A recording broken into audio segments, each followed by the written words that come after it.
ఇప్పుడు మేమేమంటున్నామంటే ఇందులో చాలా భూములు, ఇప్పుడు ఆజామాబాద్ ఇండస్ట్రియల్ ఏరియా ఉంది, ఉదాహరణకు మీకు చెప్తా ఉన్నా. మేము కూడా గతంలో ప్రయత్నం చేసినాం, మేము చేయలేదని కాదు. మేమేం ప్రయత్నం చేసినాము, ఇప్పుడు ఉదాహరణకి ఆజామాబాద్లో ఆనాడు 40 ఏళ్ళ కిందట 50 ఏళ్ళ కిందట వద్దిరాజు రవిచంద్ర గారికి గవర్నమెంట్ ఒక 5 ఎకరాలు స్థలం ఇచ్చింది అనుకోండి. ఆయనకి ఎంతకో అంతకి ఇచ్చింటాం అప్పట్లో ఉన్న గవర్నమెంట్.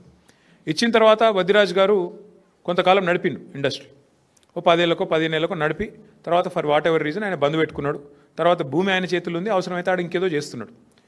మేమేం పెట్టినామంటే గతంలో మేము కూడా దీన్ని ఇట్లాంటి ల్యాండ్స్ని ఏం చేయాలి అని ఆలోచించి, ఇంకో ఇది ఆనాడు 2022 సెప్టెంబర్లో ఆనాడు మేము తెచ్చిన చట్టం, ఆజామాబాద్ ఇండస్ట్రియల్ ల్యాండ్స్ని రెగ్యులరైజ్ చేస్తూ తెచ్చిన చట్టం.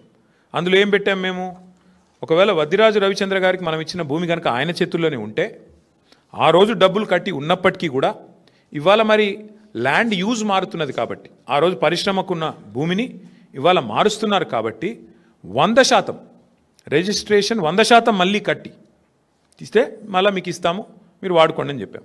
లేదు, కొంతమంది ఏం చేస్తారు, వద్దిరాజు రవిచంద్ర గారికి ఇచ్చింది, ఆయన ఏం చేసింటాడు, ల్యాండ్ 10 ఏళ్ళకో 15 ఏళ్ళకో అవసరం పడి అమ్ముకుంటాడు.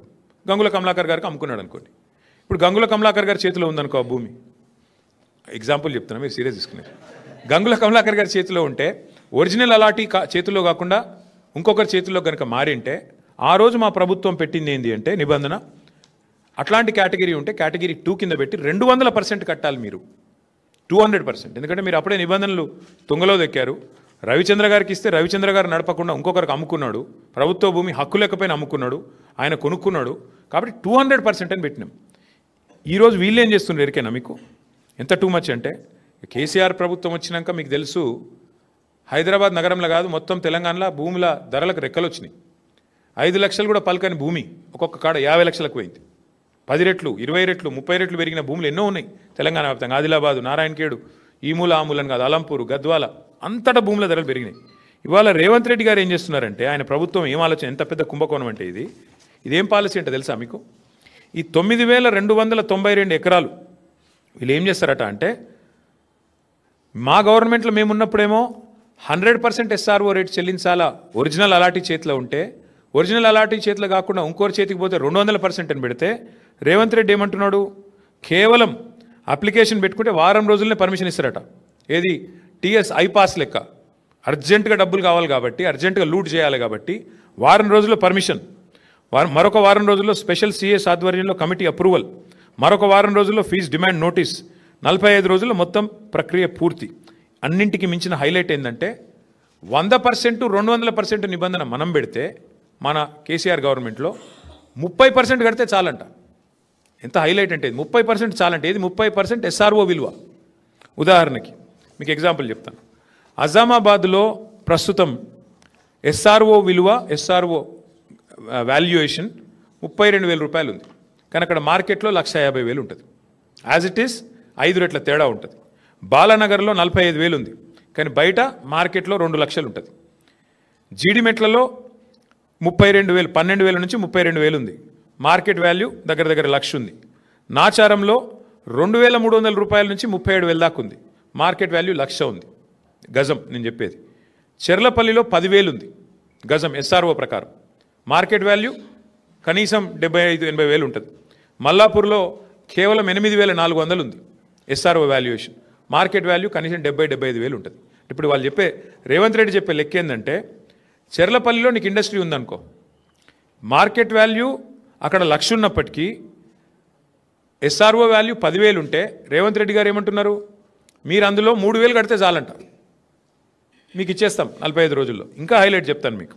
ఉదాహరణకి అంటే కేసీఆర్ ప్రభుత్వంలో ఆజామాబాద్లో మీకు ఈ ల్యాండ్ మీకు ఉంటే, మీరు దాన్ని రెగ్యులరైజ్ చేసుకోవాలంటే, మీరు 32,000 అక్కడ మార్కెట్ SRO వాల్యూ ఉంటే, మీరు చేతులు కింద మారింటే 64,000 కట్టాలని మనం పెట్టినాం. ఇప్పుడు రేవంత్ రెడ్డి గారు ఏమంటున్నారు తెలుసా, 32,000 వాల్యూ ఉంటే SROది కేవలం 10-11,000 కడితే చాలు, మీకు ఇచ్చేస్తాం, మీరు తీసేసుకోండి.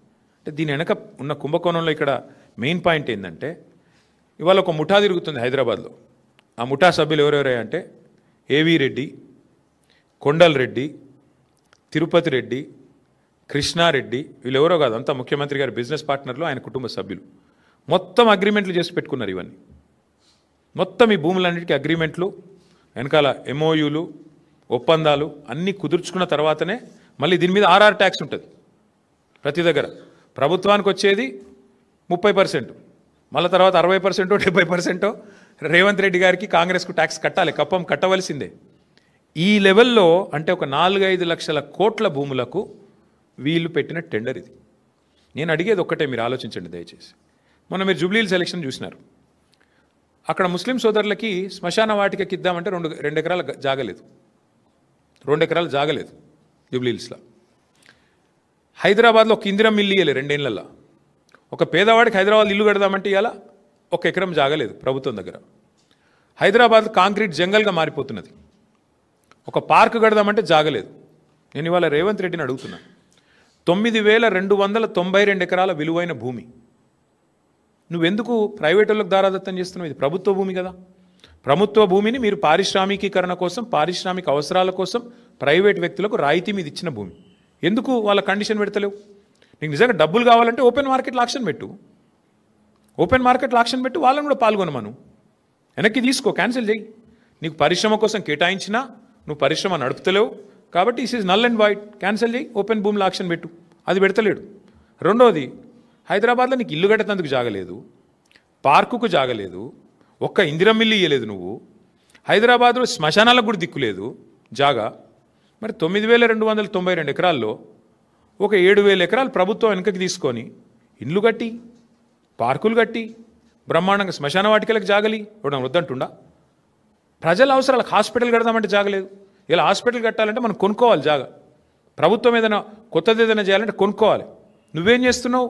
ప్రభుత్వ భూమి, పరిశ్రమల అవసరాల కోసం ఇచ్చిన భూమి ఇలా పెద్దలకు, పెద్ద పెద్ద గద్దలకు, డబ్బులున్న వాళ్లకు, 1,000 కోట్లు ఉన్న వాళ్లకు ఇలా ధారాదత్తం చేసి మొత్తం వాళ్ళకి సంతర్పణ చేసి ఎవరి లాభం కోసం చేస్తున్నావు? ఎవరి కోసం చేస్తున్నావు ఇంత పెద్ద లూటు? ఇది 5 లక్షల కోట్ల కుంభకోణం. 1 కాదు, 2 కాదు, 5 లక్షల కోట్ల విలువ చేసే ఆస్తిని కాజేయడానికి చేస్తున్న పన్నాగం. నేను మాత్రం స్పష్టంగా చెప్తా ఉన్నా, ఈ విషయంలో మేము వదిలిపెట్టాం. న్యాయ పోరాటము చేస్తాము తప్పకుండా. భవిష్యత్తులో ఈ భూములు ఎవరైనా కొన్నవాళ్ళు కానీ ఇంకోటి కానీ పరిణామాలు ఎదుర్కొంటారు. ఈ విషయం కూడా నేను ముందే చెప్తా ఉన్నా. తప్పకుండా ఈ విషయంలో చిక్కుల్లో పడుతుంది ప్రభుత్వం కూడా. ఇట్లాంటి లూట్ ఎక్కడ జరగలేదు. బాంబేలో, మహారాష్ట్రలో మేము కూడా స్టడీ చేసినాం పాలసీలు ఆనాడు గవర్నమెంట్లో ఉన్నప్పుడు వీటిని ఎట్లా చేద్దామని. మహారాష్ట్రలో పెద్ద ఎత్తున టెక్స్టైల్ మిల్స్ ఉండేది బాంబేలో, కమలా మిల్స్ అని, ఫినిక్స్ మిల్స్ అని. అక్కడ ఏం చేసినారు తెలుసా? ఇట్లాగే సేమ్ థింగ్ ఊరు మధ్యలోకి వచ్చేసింది మిల్లు. ఏం చేసినారు? వాళ్ళకు ఒక ఆఫర్ ఇచ్చారు, మీరు 50% ల్యాండ్ తిరిగి ఇచ్చేయండి గవర్నమెంట్కి, 50% వాడుకోండి అని చెప్పినారు. మరి నువ్వేం చేస్తున్నావు? 9,292 ఎకరాలు నీ అత్త సొమ్ము అన్నట్టు, నీ అబ్బ సొత్తు అన్నట్టు ఇలా సంతర్పణ చేస్తున్నావు. ఎవరి సొత్తు? ఎందుకు అడుగుతావు? వెనకకు సగం ఇచ్చేయమని అడుగు, డిమాండ్ పెట్టు. 50% land should be given back. కట్టు, అందులో ఇందిరం ఇల్లు కట్టు, హాస్పిటల్ కట్టు, పేదవాళ్లకు మరి బ్రహ్మాండంగా ఇల్లు కట్టి మేము వద్దంటున్నామా? శ్మశాన వాటికలకి పార్కులు కట్టు. ఇది ఏది వద్దంట. హైదరాబాద్లో ఇంచు జాగా దొరకది. చూస్తున్నాం, హైడ్రా తెల్లారు లేస్తే రాచకం. ఏది పేదవాళ్ళ మీద 40 గజాలు 30 గజాలు పోయి కులగొడతా ఉంటారు. మరి 9,292 ఎకరాలు నీ అబ్బ సొత్తా, ఏ సొత్తా? ఎట్లిస్తావు నువ్వు ప్రభుత్వ సొత్తును? ఇష్టం వచ్చినట్టు ఎవడికి పడితే వాడికి. ఈ విషయంలో వదిలిపెట్టం, ఊరుకోము. ఇది పెద్ద లూటు. ఇంతకు మించిన దోపిడీ బహుశా భారతదేశంలో ఎక్కడ జరగలేదు. ప్రభుత్వం డైరెక్ట్గా క్యాబినెట్లో పెట్టి ఇవాళ దోచుకునే ప్రయత్నం చేస్తూ ఉంది. మేమేమో 15 రోజుల్లో అనుమతులు పరిశ్రమలకు అందించినాం. నువ్వేం చేస్తున్నావు? 15 రోజుల్లో భూములు అమ్ముకోవడానికి, 15 రోజుల్లో ఇష్టం వచ్చిన వాడికి ఇష్టం వచ్చినట్టు అగ్రిమెంట్లు చేసుకోవడానికి, తెర వెనుక బాగోతాలు చేసుకోవడానికి, సెటిల్మెంట్లు చేసుకోవడానికి. నేను చెప్పట్లేదు కదా, మీ మంత్రి గారు కుమార్తె చెప్తోంది భూముల గురించి ఎట్లా దందాలు జరుగుతున్నాయి, ఎట్లా గొడవలు జరుగుతున్నాయి, ముఖ్యమంత్రుల అనుయాయులు తుపాకులు పెట్టి ఎట్లా బెదిరిస్తున్నారు, ఇవన్నీ కూడా జరుగుతూ ఉన్నాయి. ఖచ్చితంగా దీన్ని విత్డ్రా చేసుకోవాలి ప్రభుత్వం, లేకపోతే మాత్రం మేము ఊరుకోము.